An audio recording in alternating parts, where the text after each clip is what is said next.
Well, I am back after a hiatus of nearly 4 months. The last episode we did was July 19th. I was having a look, but this is Stu's Wrestling Podcast, and it is episode 188. I'm waiting in the wings. It's my good friend for his 5th appearance on the show. It is Mac Davis for episode. You say good friend. You're not a good friend of mine. What are you talking about? Hey! No, I'm just teasing. I'm just teasing.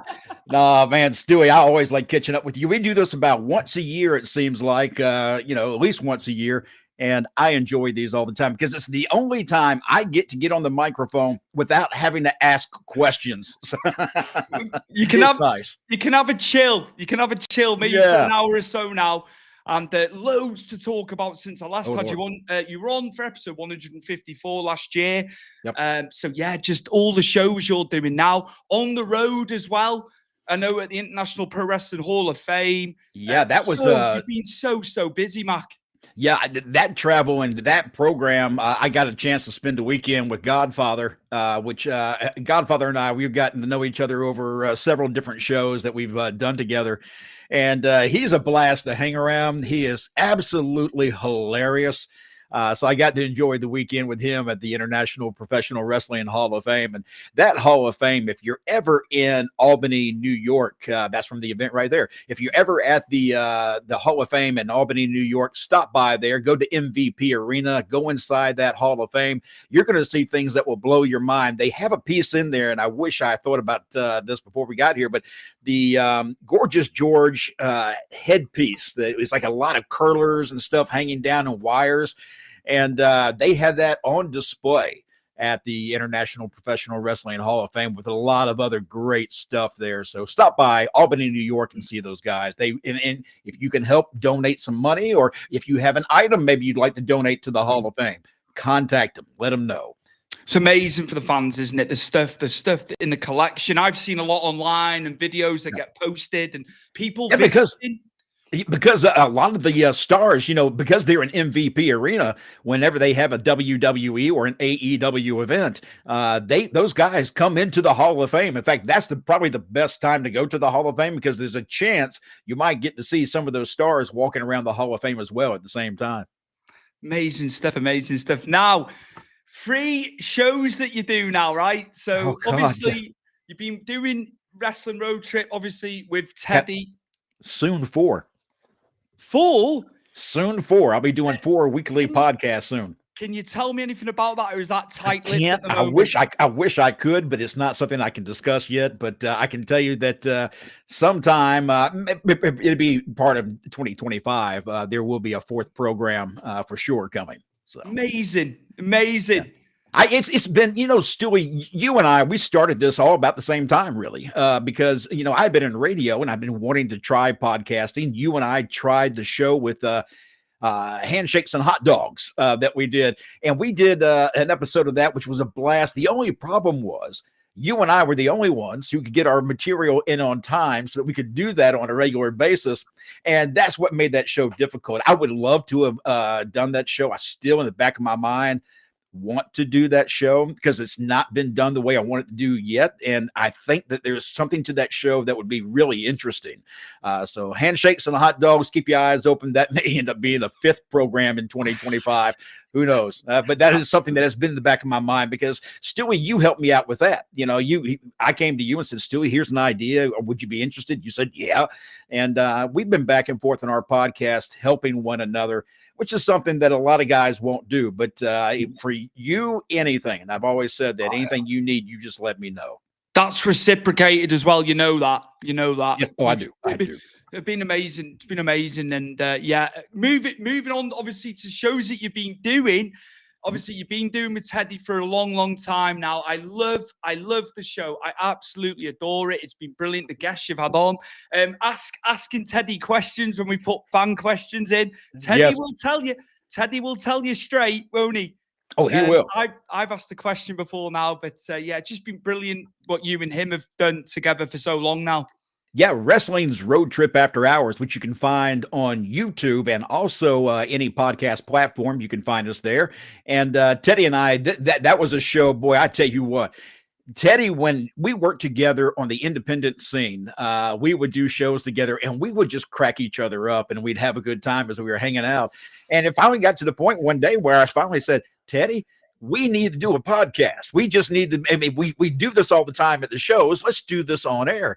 And he agreed to do it. In fact, he'll tell you that he stopped doing podcasts many years ago because he didn't trust what was happening in those podcasts and what kind of questions may be asked. And then if they had any real knowledge of wrestling or if they were just looking for dirt. And you know how that is. A lot of people come to podcasts to hear dirt. And Teddy didn't really want to be a part of that. So he agreed to do the podcast with me. And now we celebrated 100 episodes not long ago. Special guest was WWE Hall of Famer Trish Stratus. Amazing.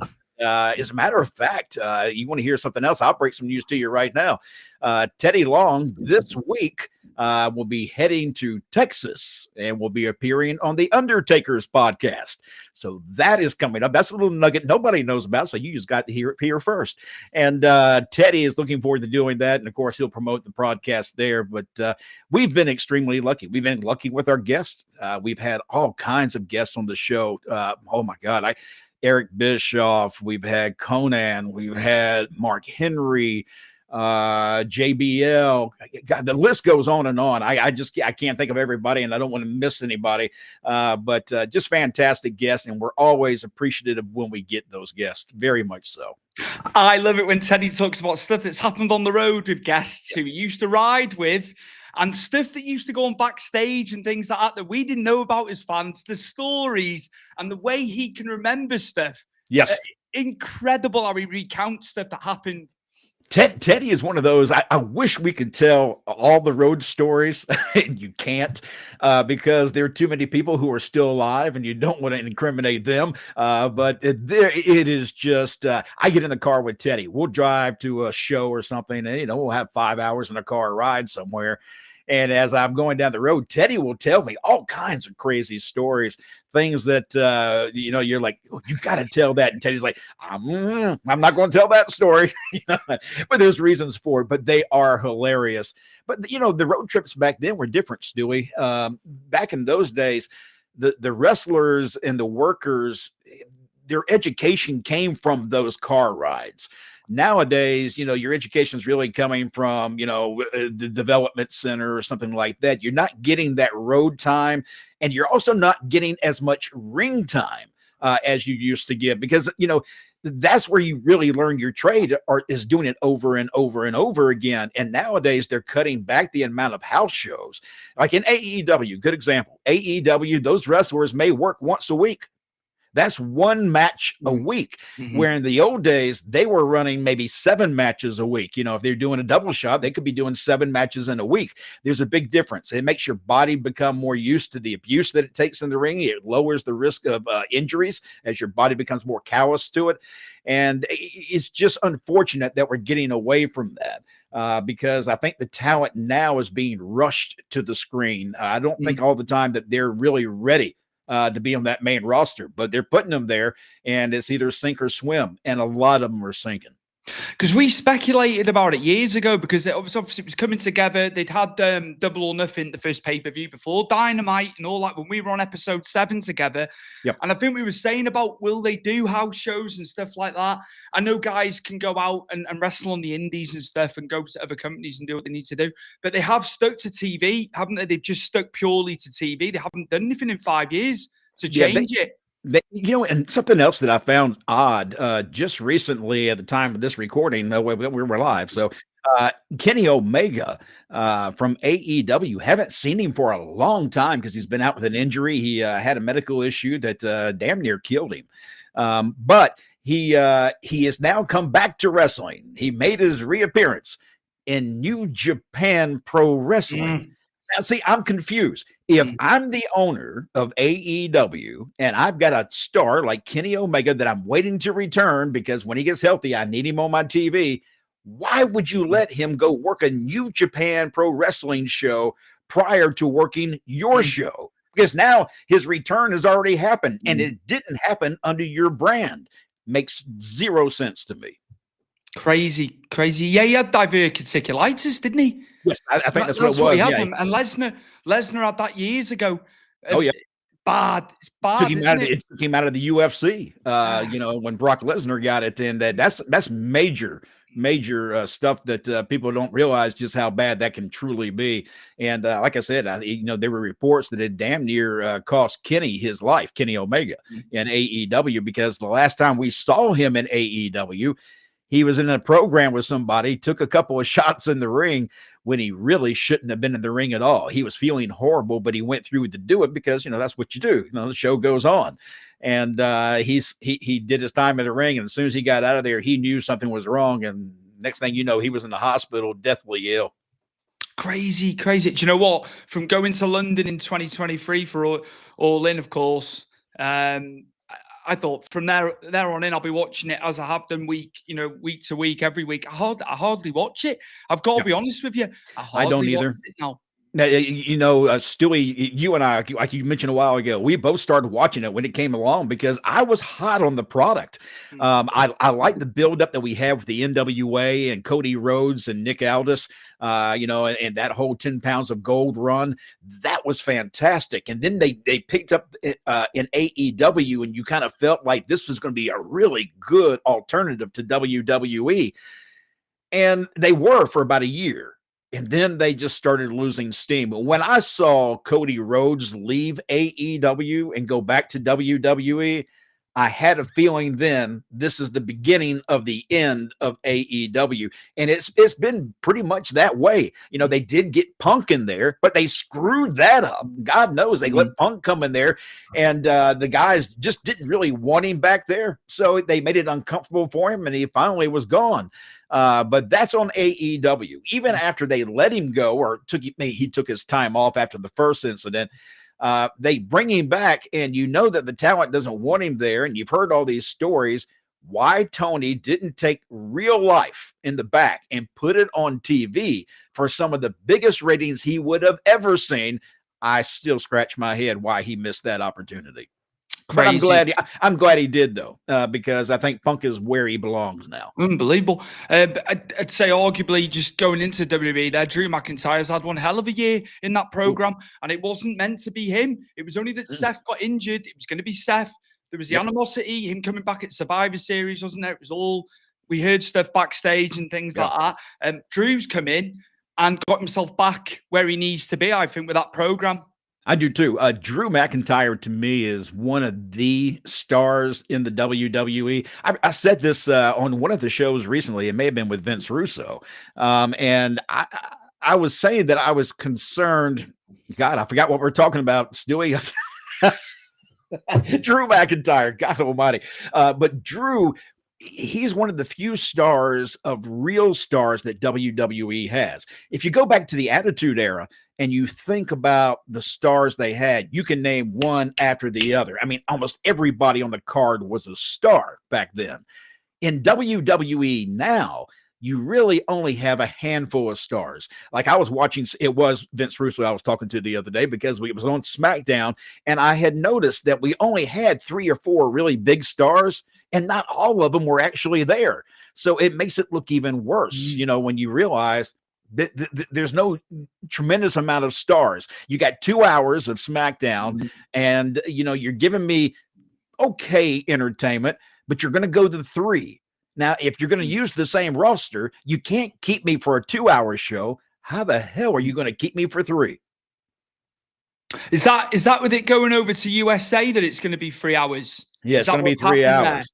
Yeah, and they say that that's supposed to be temporary, but of course, you know, USA is thinking, well, we get more ad money if we go 3 hours over 2 hours. So why would USA want to go back to 2? So it could become a 3-hour program, and I think that's a bad move. I mean, how many people do you know that when they announced Raw was going to go the 2 hours, that got excited when they heard that? They didn't get disappointed. They got excited because it's a 2-hour program. It's easier to consume 2 hours than 3 hours. And there's always a dead hour. No matter where you are in that show, there's an hour where it's been passable. And that's been the case for years with Raw. You don't tend to know when it's going to be, but there's always an hour where it's just flat. Well, it's because they're stretching the show. They're taking a 2-hour show and trying to stretch it into a 3-hour show. And that's kind of the problem they have on SmackDown. I feel like they have a 1-hour show. They're stretching to a 2-hour show. And I'm not trying to hate on WWE because I watch the product all the time. I'm just trying to lay out things that I think are problems within the show. And that's what we usually talk about on any of the podcasts that I do, just what we're doing now, talking about the reality of it all, not trying to bash anybody, just trying to lay out things that could be fixed that could make the show much better. My friends just talking about this. They've paid double for WrestleMania tickets in Vegas. So Wow. Philly was one lot of price, and they paid a lot. I was speaking to Ant when we had the reunion in Birmingham a couple of weeks ago.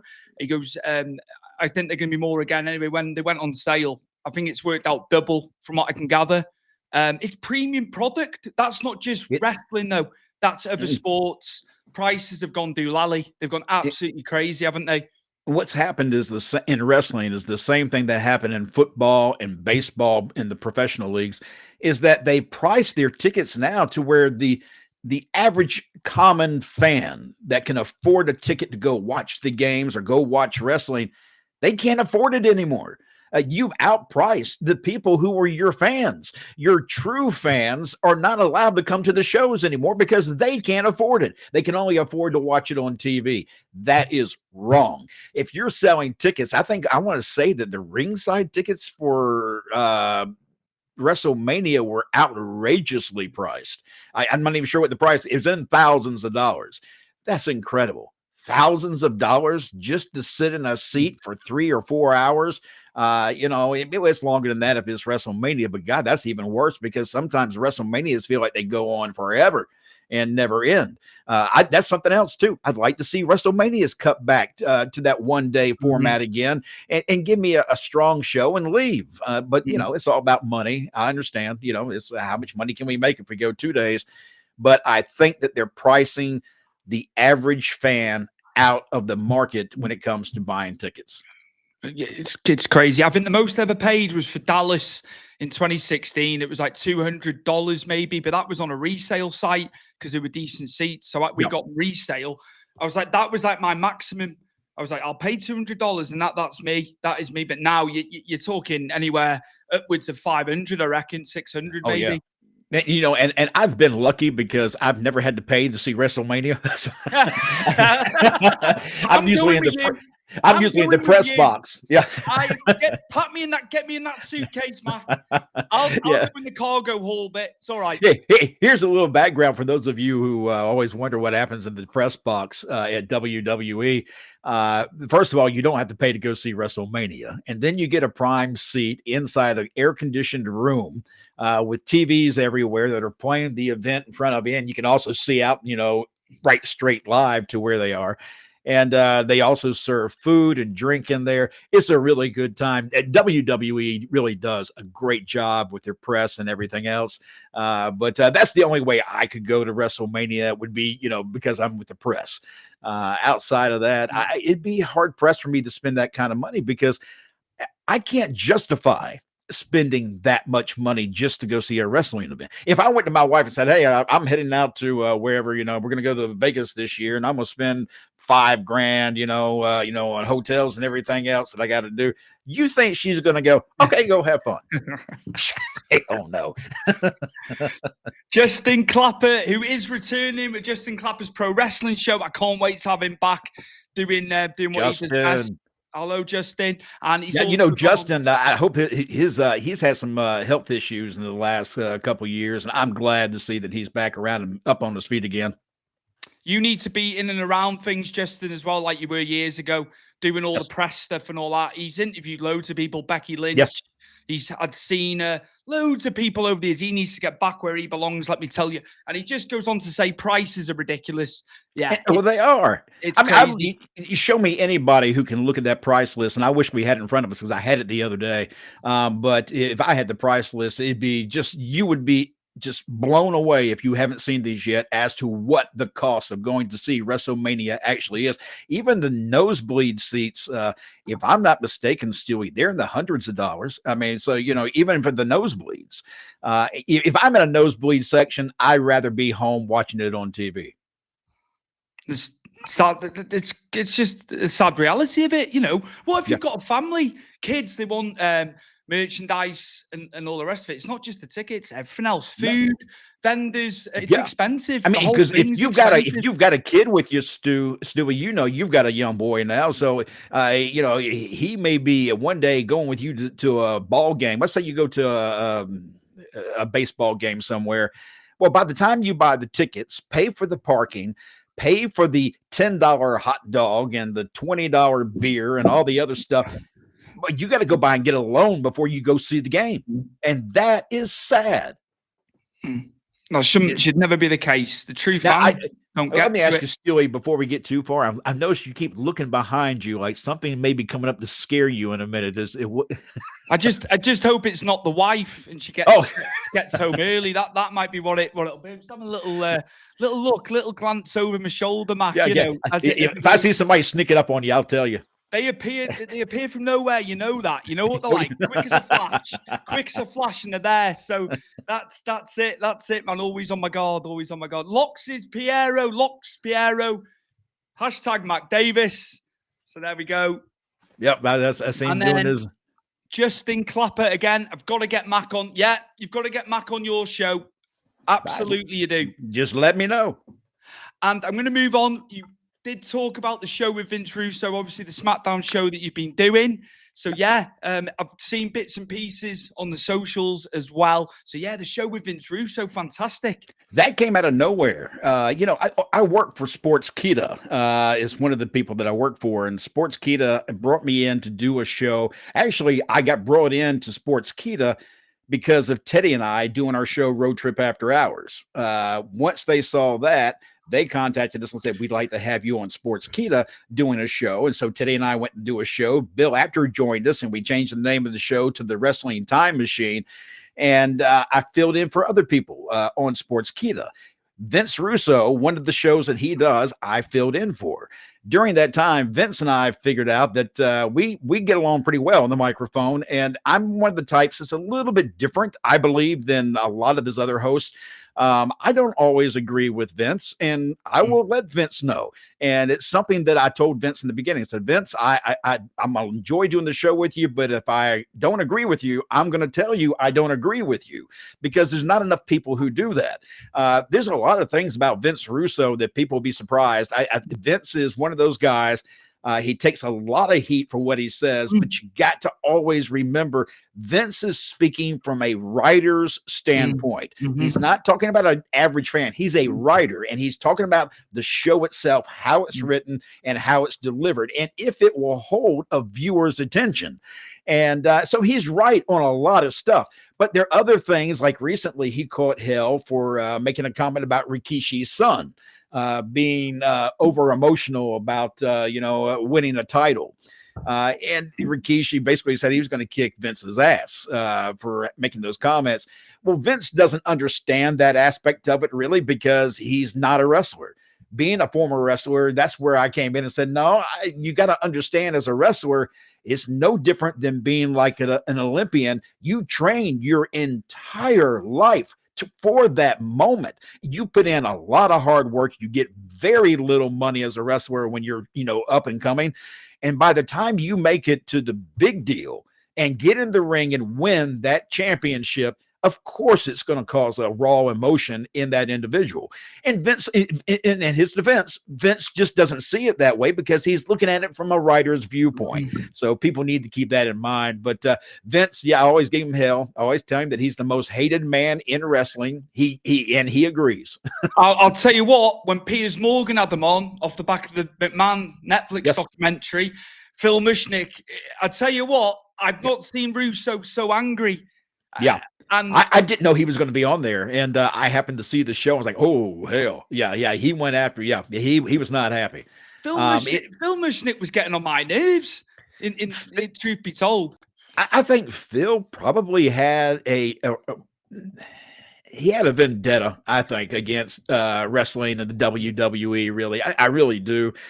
He wasn't wrong on some of the things that he brought up, but he just kept trying to hammer it and try to make it into something more than it really was. And that's what bit him in the ass, I think, with wrestling fans. They just had enough of him and didn't care to hear him anymore.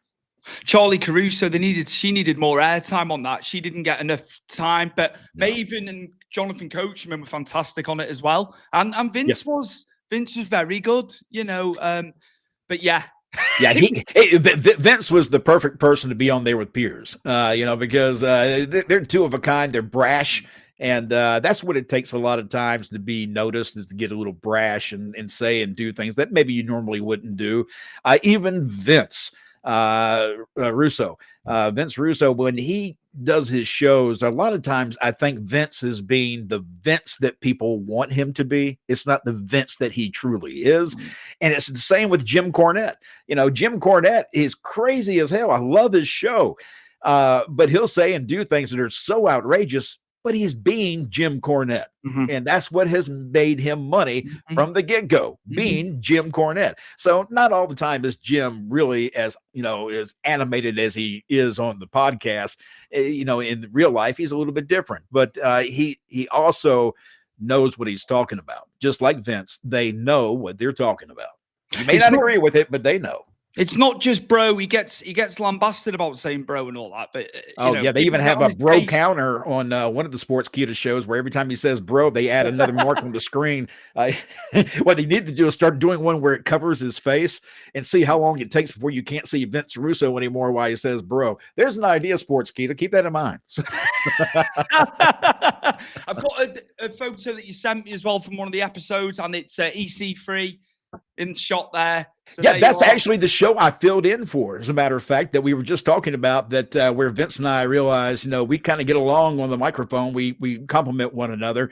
EC3, I've known EC3 for a couple of years now. We've met at a couple of conventions, as a matter of fact. He's a nice guy, he really is. And I was glad to see him hold the 10 pounds of gold for the NWA. He's put in a lot of hard work, and he's tried hard to get, you know, himself to the level where he wants to be. And he's beat his body up doing it, but he's done very well. And that show, I believe, on Sports Kita is called The Wrestling Outlaws. So on Sports Kita, you'll find them, and Dr. Chris Featherstone is the host of that show. And I just filled in at that particular time. So, yeah. But go ahead. Good run with the 10 pounds of gold for EC3. Obviously, Tom Latimer's got it now. Our British man, I was chuffed Tom Latimer got it. Doing it the right way, the NWA, like the old times, the old traditions, as we've obviously said before. They're another one of those groups, Stewie, that like AEW, where they started out hot, and then of course they both started about the same time, really. So I mean, they started hot, but they got cold, and a lot of that had to do with the COVID. You know, that obviously put the brakes on a lot of people, and I don't think that AEW or the NWA were able to recover from that to get back to where they were, because the NWA at one time, man, they had a weekly show, and it was on, I want to say it was on YouTube. It's been a while back now, so I can't remember, but I believe it was. That was a great show. I made a point of watching it all the time. I haven't felt the same since COVID ended. It's just not the same thing to me. It really isn't. I love the NWA. I would love to do some work with the NWA because that's more around the style of wrestling I like. It's old school, and when you get old school wrestling, I'm really interested. Southern style. yeah, man. It's all about beating ass, you know, if being mad at somebody and wanting to kick their ass. That's all it's about.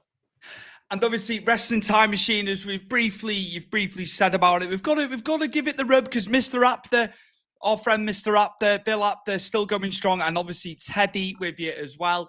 So yeah, you've been doing that for a while now as well. Love it, absolutely adore it. Great show. Let me ask you: has Bill been on your show yet? No. Bill. You got to get on this show. I'll get on to him again. He talks about it all the time. He says, your friend Stewie's got this, and he'll mention that all the time. I would love to see Bill on this show because I think Bill would get a kick working with you on the air. And Bill and Teddy, working with them every week on the Wrestling Time Machine. is something I truly enjoy. You'll hear us say during the show, it's our favorite time of the week. It's our favorite day. It's the favorite thing that we do every week because we genuinely get along with one another. We're all friends, the three amigos. We just love hanging out and talking about wrestling and doing things.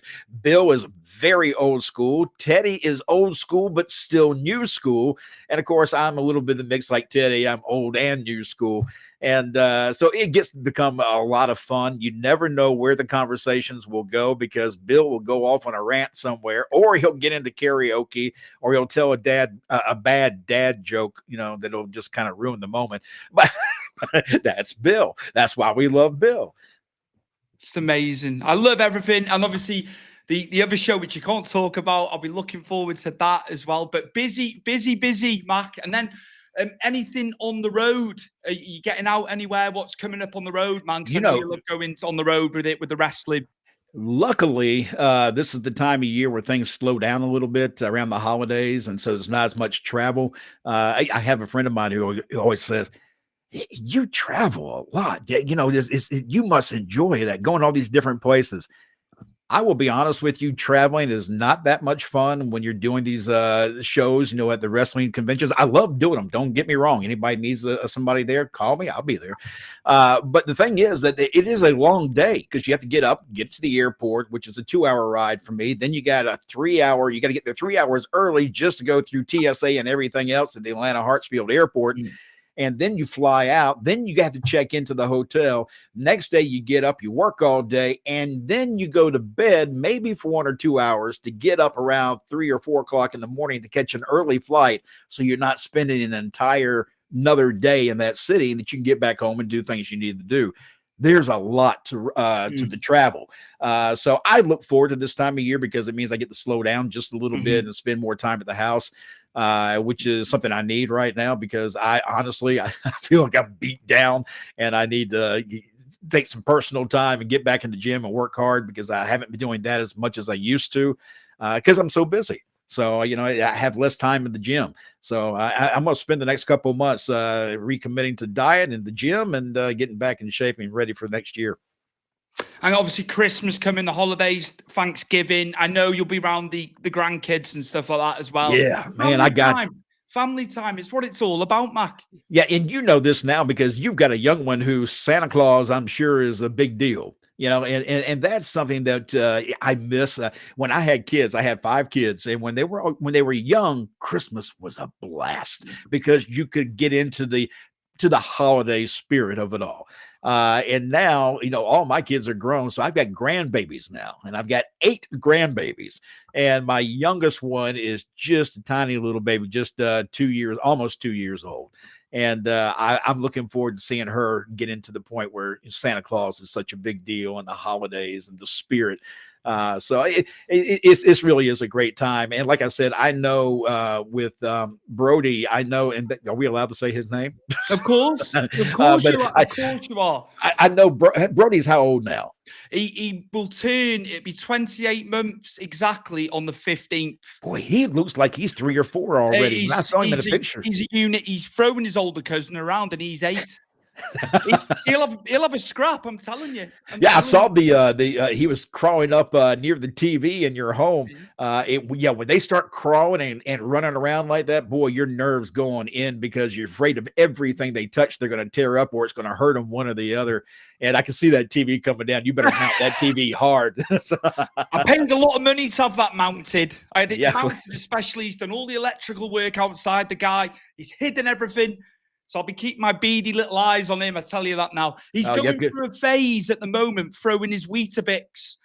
Oh, really? And Karis is like, you will not rant and rave at him. And he has like a wry smirk on his face after he's done it. And I'm itching. I was itching this morning to have a go, but you can't shed light on it. He's going to do it all the more. Oh, yes. Well, he will. He will. Anytime they know that it charges you up, they're going to keep doing it. It's no different than wrestling and the ribs. If somebody ribbed you and you didn't sell it, that you were, if you showed that it bothered you, they were not going to quit. They wouldn't let up. They put the foot on the pedal and keep going.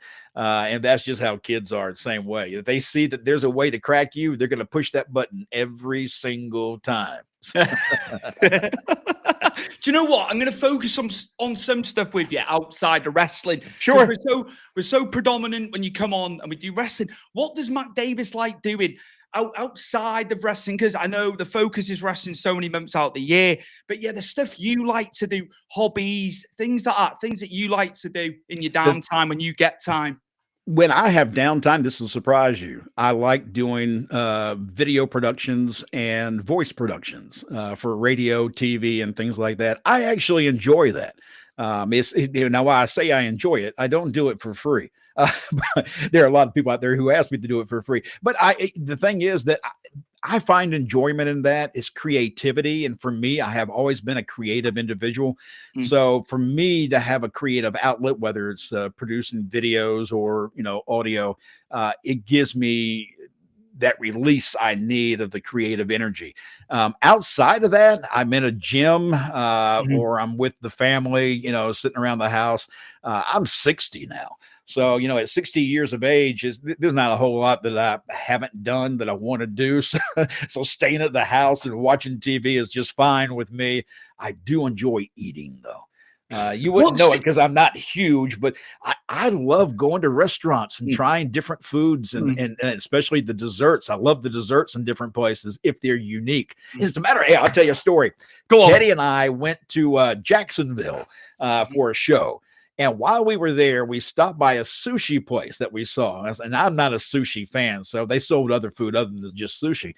But we sat down and they brought out these desserts. We didn't order them. They just brought them to us at the table and said, the chef would like you to try these. It's on the house.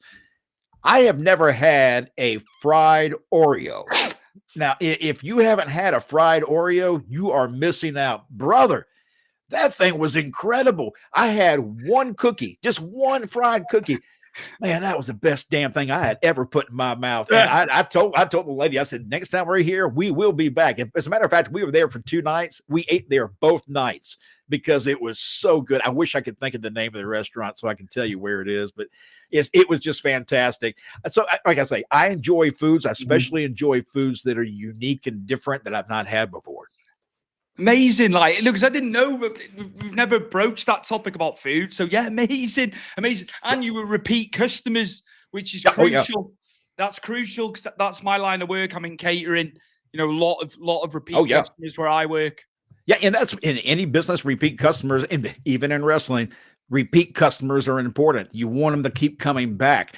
So you got to do whatever it takes to make them want to come back. And sometimes it may not be what you want to do, but it may be what the customer wants. And if the customer wants it, you need to deliver it.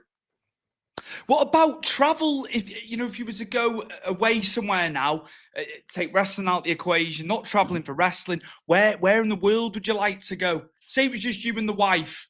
Well, I can tell you right off the bat, if it was my wife and I, we could go anywhere in the world. We'd be going to Italy. She's Italian. So, it's a place that she has talked about often that she'd like to go to. I'm one of those types. This is going to sound bad. I hate leaving the United States, for a lot of places. Now, like going to where you are in the UK, oh, no problem. But even going to Mexico, not interested. Going far, far away, not interested. China, Japan, places like that, not interested because I don't trust. It's not that I don't want to go there.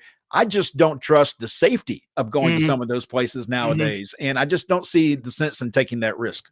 No, it's valid. It's got validity. Like, absolutely. Now, within the United States, places like Colorado, I'd love to go to Colorado. I would love to go to Maine. I've never been to Maine, and I would love to go to Maine. Parts of Canada that I would love to go to. There's just a lot of beautiful places in the United States that I have not been to that are just, I think most people take things for granted, what they have around them. When I grew up, I lived in Savannah, Georgia, and I had the ocean right there. You know how many times I went to the beach as a kid when I lived in Savannah? I lived there till I was 18 years of age. I probably went to the beach a couple dozen times. and it was right there. I love to go to the beach now, and I'm thinking to myself, how was I not on the beach every single day while I live there? But I think we just kind of we forget what's around us, and that includes in the United States. We have a lot of beautiful places to visit. It's just that we don't go to them. I'm by the coast here. We've got the beach. Yeah.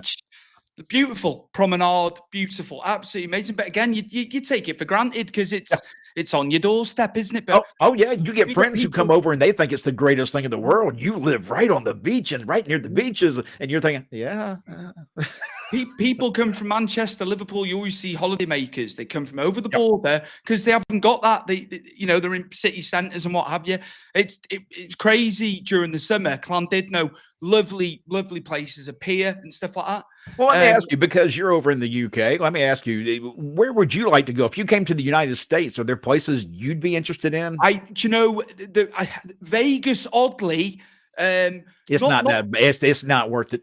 Not to gamble though. Yeah. I'd go and watch all the sport, I think. I'll tell you this. I went to Vegas, probably about 3 years ago, and I had never been. And it's a place I wanted to always go to because, you see it on TV, the bright lights and all the craziness there.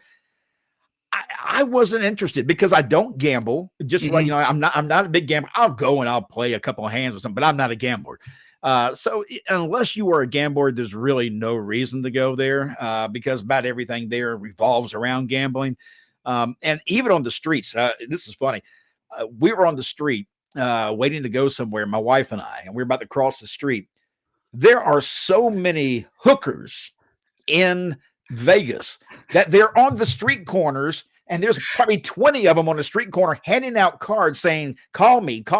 And they would come up right to you. My wife's sitting right next to me. Hey, honey, if you'd like to have a good time, and she'd hand me a card. And my wife's just looking at me and she just starts laughing. She goes, wherever we go, you always seem to attract those types. Oh my! I didn't know if that was a compliment or not. But the places we have been. Obviously, I told you first episode we did number 7 back in 2019. When we were in Atlanta for WrestleMania, I absolutely loved it. We adored it. The people were so friendly. I'm not just saying that because you're a Georgia native, but I mean that. And we all said that. They were lovely. New Orleans, they were absolutely fantastic. What it is in the United States, boy, I'm going to catch a lot of hell for saying this, but I'll say it anyhow. But being from the South, I can tell you, and I've been in a lot of places, some of the best places I have been to where the people are very friendly and they're genuine. My first wife, she's not my wife anymore, obviously, but my first wife always questioned why people were so nice in Georgia. Like, what did they want? They're up to something. She thought, legitimately that they were up to something else. They were just being nice for a reason because they needed something. It's just not the case. People in Georgia, Tennessee, and South Carolina, some of the nicest people I have ever met in my life, and they all are very genuine. But they're good people everywhere. But yeah, I can see if you're coming from another, another country, and you come over, and you're used to maybe you've been to the country once, and you've been to New York. Well, New York people and Southern people are two different types of things. They're both good people, but their presentations are drastically different. It's 100 mile an hour there. I've done New York twice, New Jersey 2003, and then obviously Mania 2013, the second time. It's just so fast paced there. They don't mean to be rude. They just come across rude, I think. It's a total different pace in the way they live. You're right. They don't mean to come across rude. They just are that way. That's why I think Vince Russo and I, when we do our show, Bro Down, which, by the way, that's on Patreon. If you go to Patreon, go to Backstage Pass SK, and that's where you can pay just a little tiny fee, and you'll get all this exclusive content that includes our show, Bro Down, Vince Russo and I, every week. And then you also have shows that have JBL, Gerald Briscoe, Bill Apter. There's Coachman is in there, Jonathan Coachman. There's just a bunch of great content there. But he and I, it's funny. He's a northern, he's a Brooklyn guy originally. So you got this northern guy and a southern guy on a show having conversations, and it makes for interesting listening because there is a drastic difference in the delivery of how we're talking, It's just night and day, isn't it? It's so, but like I said, that's not me slating New York before I get a No, load no. of problems. No, it's just their presentation. It's how they were raised. They don't mean to be mean. It just comes out aggressive when they speak. Where in the South, we tend to talk a little slow, even though I talk fast. We talk a little bit slower and we're a little more nice. And you kind of think, oh, we're being too sugary sweet. No, it's just how we were. I was raised to always open doors for women, always pull out a chair, always treat them nice and be a gentleman. And you don't see that everywhere. And there's some places I'll go to when I'm on the road and I'll open a door for a lady and she'll turn around and look at me like, well, thank you. No one's ever done that for me. And you're like, huh? Because that's just how I was raised. It's just different than how you're raised in the North or the South. You can always pay kindness forward as well, can't you, with acts like that? That can Yeah. always be the case.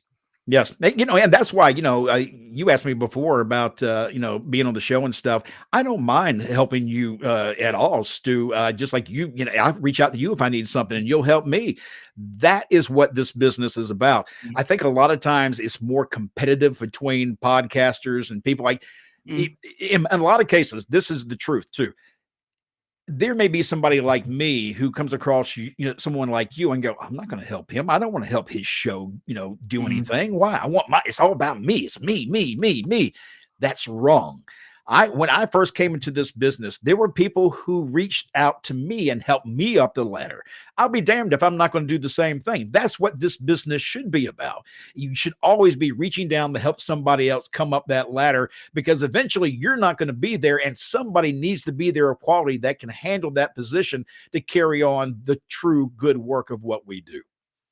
That's it. It's it. Absolutely, absolutely. Funny story, actually, from Atlanta. I'll just tell it quickly. I don't want to take your airtime away because that's why we're here. We rock up at the hotel. We're about 3 stops on the metro from Atlanta city centre. It's a nice little area where we were. She needed a card on the rooms for all the rooms, the lady at reception. Yep. Dad pulls out the gold card. Well, she says, Mr. Palmer, I'll be getting some Christian Louboutins with that card. And it just made us chuckle, like, And I said, Dad, I'm telling mother about this. And he started laughing. Just lovely people. Another one of those things that happens when you're on the road. You were talking about, her charging, the shoes. I go to different towns and I have to use my card, whether it's for Uber, taxi, and places like that. My bank card gets hit every time I come back from one of the bigger cities. I'll take a hit on my bank card where somebody has stolen the ID of that card, and I'll have to re-get another card because of being on the road so much. That is one of the negatives I hate about being on the road and traveling, because I have to change my card quite often simply because of theft. I had one time I went on a trip and I came back and I found out that my entire bank account was drained. Empty, zero. They had allowed somebody to go in on my card and purchase 20 different tickets to India. I'm not going to India, and I don't need 20 tickets to go to India. I don't know why my bank card didn't, show up an alert. They paid everything back, but that's the kind of crap you get when you travel. Hell. That's crazy. Yeah. It's not just a few dollars, is it? A few $100. No. No, they stole thousands and thousands of dollars from me, and the bank just writes it off. No big deal. I'm thinking, what's a big deal to me? I don't like anybody using my information, and surely there's got to be a different way to handle it, where you can catch them before it's too late. I didn't take a hit, but the bank sure did. Yeah, absolutely. There's so many fly-by-night people. Oh, yeah. What are you watching nowadays, Stewie, when it comes to wrestling? Who are some of your favorite performers? Do you know what? I think Cody's getting a lot of issues. People calling it Val Venus is very outspoken about people. He's a mid-carder. Well, you were a mid-carder.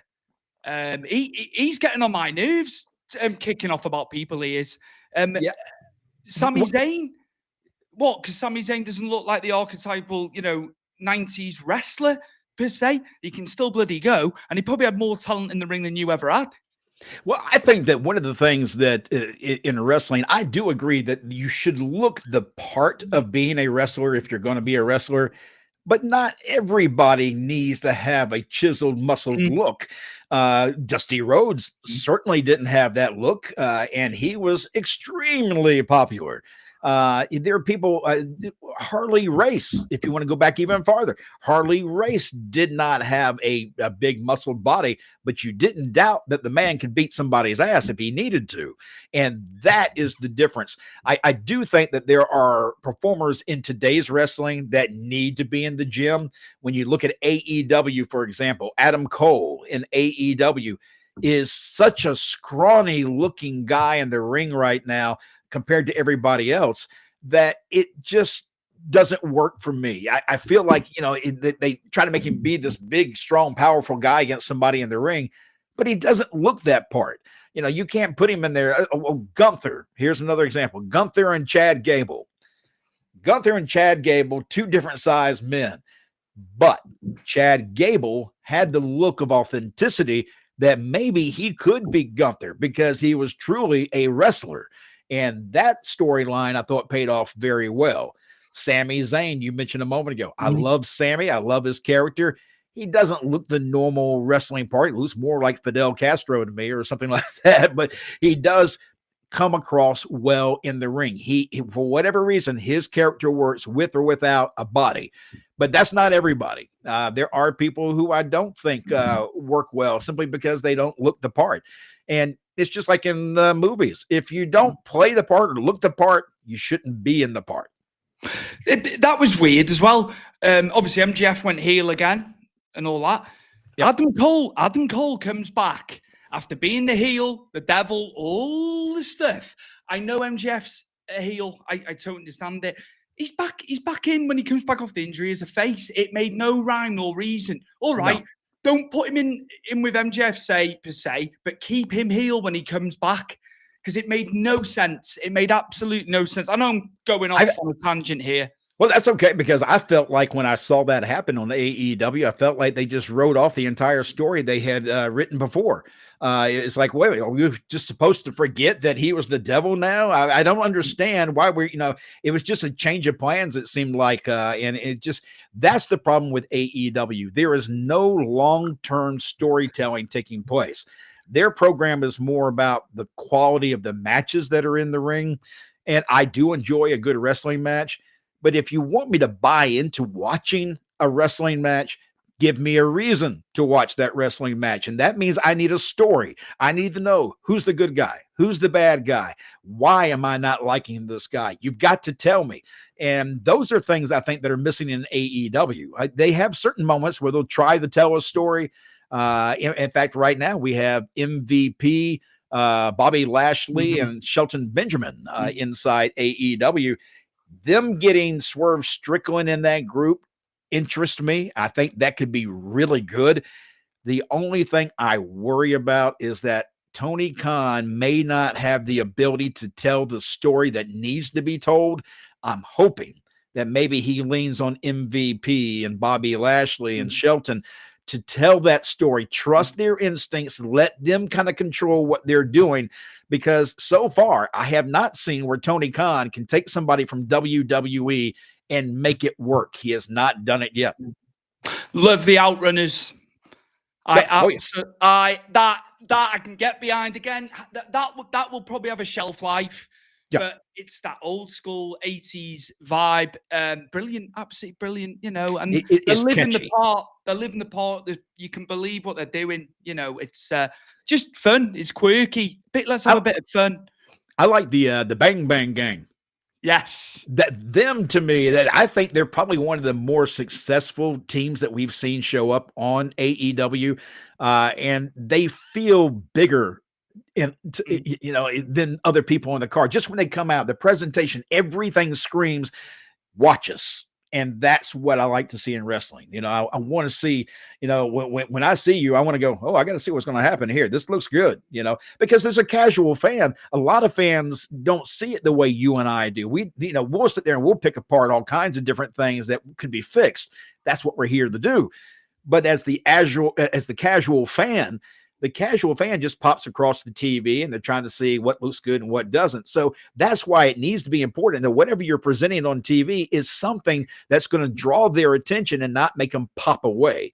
And that's, I think, right now the problem with wrestling. Now, a lot of it's pop away entertainment. Teddy and I, Vince and I, actually, all the shows I've talked about, we've mentioned the fact that WWE tends to give a microphone to people who shouldn't be holding a microphone. Nia Jax, love Nia Jax. She's a sweetheart, but she doesn't belong on a microphone. She just needs to be that intimidating character. Why put a microphone in her hands? You're hurting her every time you do that. Bayley doesn't need a microphone. Let Bayley just be Bayley, but not on the microphone. There's a lot of acting that takes place on WWE, especially lately on SmackDown, that is what we refer to as high school acting.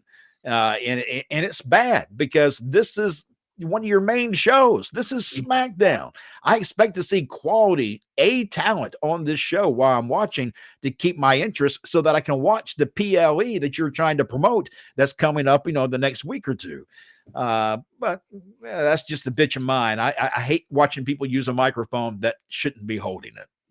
Going back to Cody, it's just that poison chalice when you're the face. It happened to Reigns, Cena, and the age-old adage is with the wrestling fans, right? Turn him heel, turn him heel. Yep. It's always hard. It's always hard being Mr. America, having the title. We've seen this time and time again. They had to do something with Reigns, and they did it. They don't need to make him heel yet, but we know he can do heel, and he can do heel very, very well further down the line. That's what I'd say about Cody. We were talking about Netflix a while ago, and I was asking you about different shows. The Boys. Have you ever seen that show? Seen it advertised and obviously on the listings, That is something as a wrestling fan, and if you're a Cody fan, you should watch. And there's a reason for that. There's a character in The Boys, which is about superheroes. And this character, I'm trying to remember what his name is now. He plays an American kind of hero character. I can't think of his name right now. And his outfit that he wears on that show is very similar to that of Cody Rhodes. Now, here's what I think we may get to at one point, and I kind of hope we do. In the show, The Boys, the character is in the American outfit is not really a good guy. He's a heel. He's an evil heel.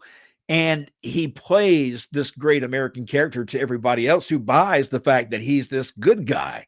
I think that may be what we're seeing in Cody, because there are times in Cody when you see how he comes out and he uses the microphone and how he speaks to the fans, he speaks over the fans and he dresses real nice and he comes out in his, always, fancy shoes, designer clothes.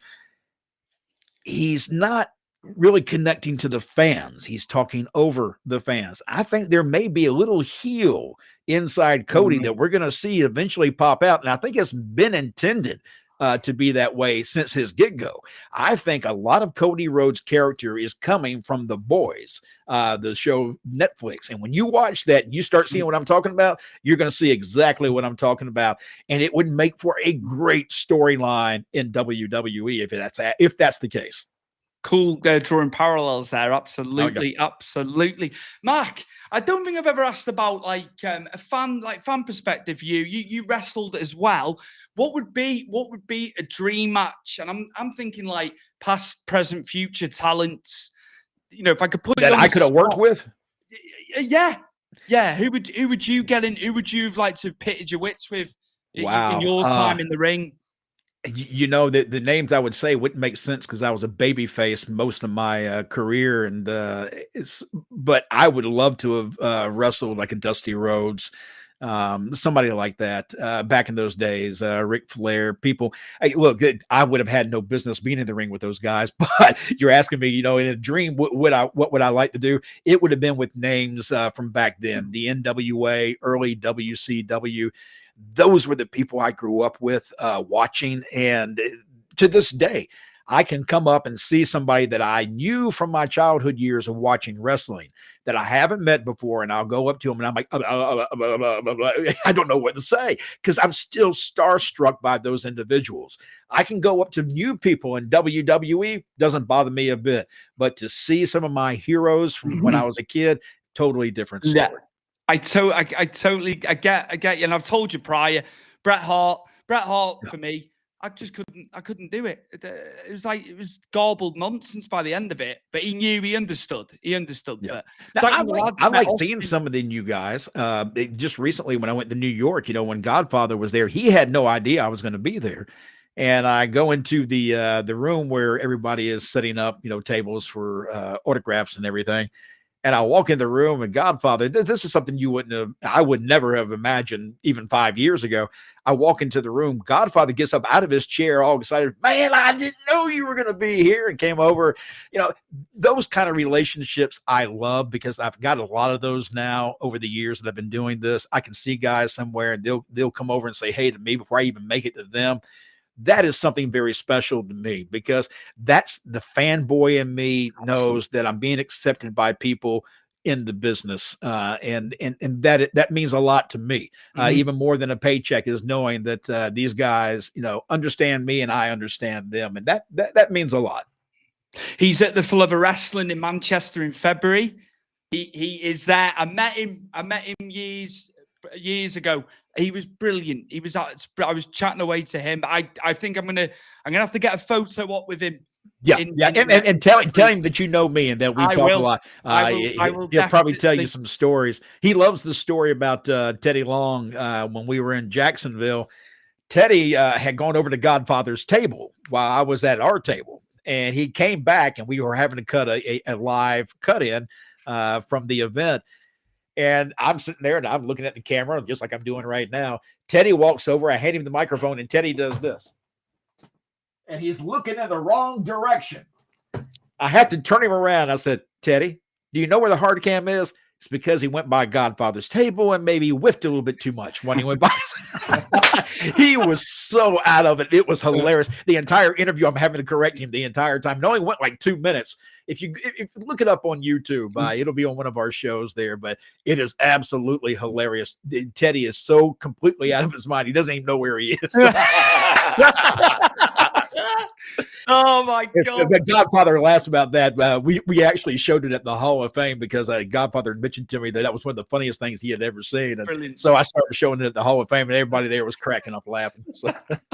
He's very good friends with Mr. GWC, obviously Steve Miranda as well. They've got a lovely friendship. They have, they're so close. And when he GWC. Man, look here. You need to when you come to the States, you need to go over there and we'll go together over the GWC's museum. He's got some incredible stuff in his museum. Oh, my Lord. I forget what he calls me when I comment on the thing. He's got his names, his nuances and all that. Oh, yeah. It's just the way he is. He's fun to listen to because he's a master of talk. He rattles everything off and it's always in a kind of a rhyme, when he's going. He is really funny to listen to. He's also very intelligent when it comes to the wrestling business. There's not much that you can ask him. There are historians in wrestling, and then there are people like me. I think a lot of time people expect me to know everything about the history of wrestling. That ain't happening. I'm not that guy. I'm just your casual fan that enjoys wrestling. That's how I kind of look at things. I couldn't tell you where the event took place, what matches were on the card. That's not me. Although Steve, GWC, I think he could. I think he could probably tell you about everything you want to know about anytime, anywhere. He's just one of those guys. Pure passion, just pure passion. He's very, very clever man. He's a clever man. There's no two ways about it. He's successful, and he is He's lovely. You can just. In fact, Steve is probably flying planes right now as we're speaking. Yes. And 10 toes above ground, as he likes to say on the lines. Sir. I love that. I love that. It's just little bits that he comes out with. It's great. It's great. And I've met all these guys through Teddy Long. Teddy, I don't want to discount Teddy at all on this show. So if I'm not talking enough about Teddy, I love you to death. And if I've not told you that before, you need to know that now.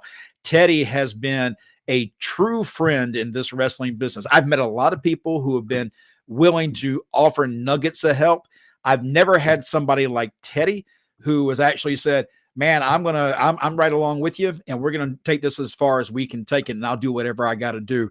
And that is something about Teddy that I will never forget, is his friendship and his ability and want to help me succeed, even though I'm only 60 years only 60 years of age. There's not a chance I'm going to show up in WWE, but a lot of doors would have never opened for me if it weren't for Teddy Long.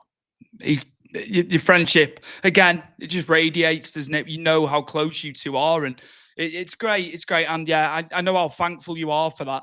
Yeah, I think that like you say, I think it shows on the show itself how well we get along. People will be surprised to know that Teddy and I don't just talk on the podcast. We probably talk once or twice per day. And we just talk about anything, whatever may be going on in our lives. Sometimes wrestling even is discussed, but we just have a good time. Teddy and I have really clicked as friends, much like Bill Apter and I did. It's just that Teddy and I have the ability to work together a lot more than I do with Bill. And Teddy is just somebody that I really owe everything I have in wrestling right now to Teddy. There's nobody behind you. I'll let you know. I think I can hear car doors going. I think she's imminent. What's she gonna do when she walks in? She's gonna hit you in the back of the head. She knows the score of this after like 5 years virtually. She sort of gets it. You know. So before we wrap everything up, let me ask you, why did you get out of doing the show for a while? Do you just need a recharge? Yeah, it was just and the football soccer show that I do with Chris. Obviously, we've really been rocking and rolling with that. And soccer football's my first passion, believe it or not. I love wrestling, as you know, music, and stuff like that. But yeah, it was just to give that the onus and get it rocking and rolling. No, I totally get it, because there are times when, I'd like to be able to say, I'm going to take a month away, do no shows and just, be able to relax and not, because there's a lot to a podcast that people don't understand, especially if you're the one who's producing the podcast. You got to come up with the questions. You got to come up with the graphics. You got to do the editing. You got to get everybody's schedule to make sure that they can all be there and that they all know how to use the different apps that you're asking them to use. There's a lot of work to it. So, when I walk away from a podcast that I do and people say, oh, you did 30 minutes, that was easy. Well, yeah, that's 30 minutes of that part, but I still got to go back and I got to edit and I got all this other stuff to do. So there's a lot to a podcast. And there are times when I'm like, well, I just take a month off just to breathe a little bit. But instead, I'm adding more podcasts. You love it. That's why you love doing it. But I totally get you. Opus, putting clips into Opus, a lot of the time it doesn't pick up the British accent properly. I'm having to change subtitles. Not all the time. Yeah, I gave up. I gave up, Stewie. I just print whatever the hell it does. I'm not going to. I've seen it call me Matt. MATT and all kinds of crazy things. I'm like, you know what? If I have to spend this much time editing all this, AI, I'm going to go crazy. So I finally said, well, whatever it says, it says. I don't care. Before you go, let's give a rub to all the shows and where people can find you. And just to close out, please, Mac. All right, on Sportskeeda, you'll find me with 2 shows there, and that the first one, of course, is the Wrestling Time Machine, and that is with Bill Apter, Teddy Long, and myself. Then on Patreon through Sportskeeda at Backstage Pass SK, you'll find myself and Vince Russo with Bro Down. We do a review of SmackDown every single week, and that's interesting because usually Vince is critical, and I try to make him not so critical. And of course, my favorite show that I do of all that I've been doing for a couple years now is Road Trip After Hours with Teddy Long. That show drops every Friday, sometimes early on a Thursday night on YouTube and wherever you download your favorite podcast. And the recent show that we just did was with Lisa Marie Varon, who was Victoria in WWE. And I just saw before we came on today, I'm at near 6,000 views with her. Brilliant. Which was just like, wow. But she's got a fan base that just loves hearing about her. So thank you, Lisa. Appreciate that very much. So anytime we get those kind of numbers, but any of those shows, please stop by. Keep your eyes open for another show coming soon. And as I mentioned, I still would love to do handshakes and hot dogs down the line, and I have not forgotten about that. We will get together and do that. I will do Yes. it. You know I will. You know I'll be Yes. there. Anything Yeah. you need, I'm there. And thank you for mentoring me. When you probably don't realize you've been mentoring me, just little things. You know, your years of experience in the industry, radio. Well, what's nice about it, Stu, is that there are people who I can offer things to who don't really listen. You're different. You take things, you absorb them, and you make it work for you in the best way that it works for you. That is why I continue to help you, because I know I'm not wasting my time. Thank you. It was years ago. You said about my lighting. You picked up that it was dark. You told me. You told me. I know people. Why is he? You can hear it now. Why has he told me that? And they get the arse on, as we say here in the UK. Yep. No, it's constructive. You were trying to make it. You're trying to make it better. I took it in the right manner. You know, you're trying to help me. So yes, and that's really what happy. people. Well, see, we live in a world now, Stu, where people get butt hurt really quick when you try to tell them something. Tony Khan, we talked about this a while ago. AEW, he is the worst at constructive criticism. He takes it as a negative and he takes it as an attack, and it's not an attack. It's constructive criticism because people want to see that show get better. That is the truth. We don't want to see that show fail. We want to see it succeed. So you're going to have people out there saying, these are things you need to work on. If you didn't take them the wrong way, then maybe you'd be in a lot better spot. Absolutely. And like you listen and look where you are now. Because it's coming. It's coming from a good place when you telling me stuff. I need it. You need it. I'm younger. I've not been doing it. You've done professionally for years. You know, you understand it. You understand broadcasting. So it's a wealth of knowledge from yourself, which has helped me massively. So I appreciate it. I really do. You know, absolutely. Any time. By the way, the mic sounds good. Thank you. I can't wait to hear this back, actually. Yeah, he's got a brand new mic he's using today, and it's one of the ones I want to get. So it's after listening to it, I probably will buy one. A sure thing, but with a H. There we go. There we have it. There we have it. So, you know, other microphones are available, but I use the old blue microphone. I had the Snowball Ice, which broke. That's blue as well, isn't it? Yeah. So that was the end of that. But Mac, thank you so much. 5th appearance on Stu's Wrestling Podcast. 5 times. Amazing. We go right back. We go right back. We go right back. Mate, where's Mike Angus? I tell you. Mike Anus? Did you say Mike Anus? No, Angus. I'm sure I put a G in that, Mac. But, you know, absolutely. Thank you so much for coming on. Absolutely. And, look forward to all the content that's coming out with you. Obviously, the new show as well. And thanks for coming on Stu's Wrestling Podcast. Thank you very much, Stu. Have a great weekend.